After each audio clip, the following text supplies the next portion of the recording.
a group of migrants attacked 2 police officers in Times Square. It turned out that 2 of the migrants were members of the Venezuelan gang Tren de Aragua.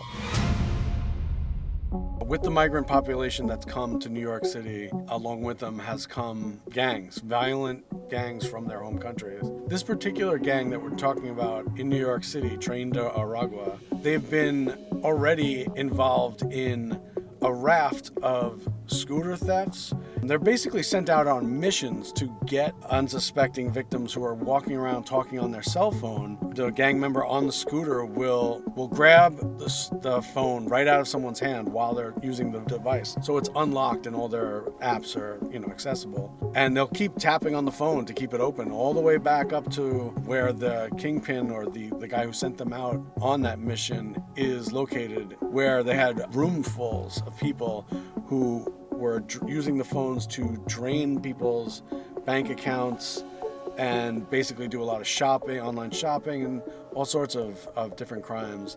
The local gang leader that was handling these crews was located in the Bronx, and he reported to someone who was located in Miami, in Florida. So for the last 2 years, there were no efforts to stop or to target this gang coming over the border. So now that the number of Tren de Aragua gang members that are crossing has gotten so large in New York City that ICE is asking border control agents, to look out for very specific tattoos that Tren de Aragua uses to identify its members.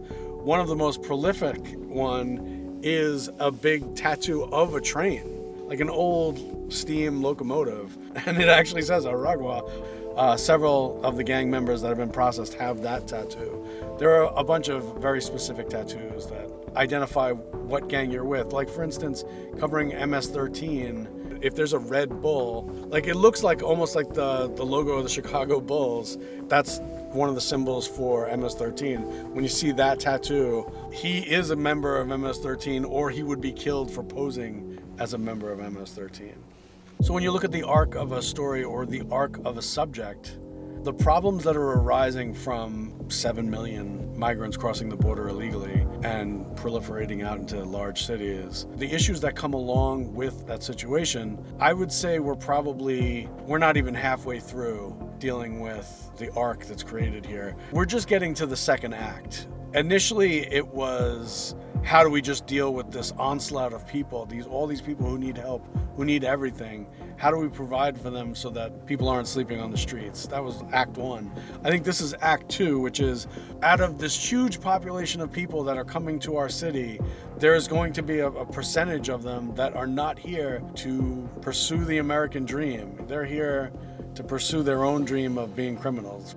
What's the way out of this? Well, we're just starting to identify the bad actors and target the bad actors. And one of the major bad actors here are these gangs, Tren de Aragua for the Venezuelans, MS-13 for the people from El Salvador.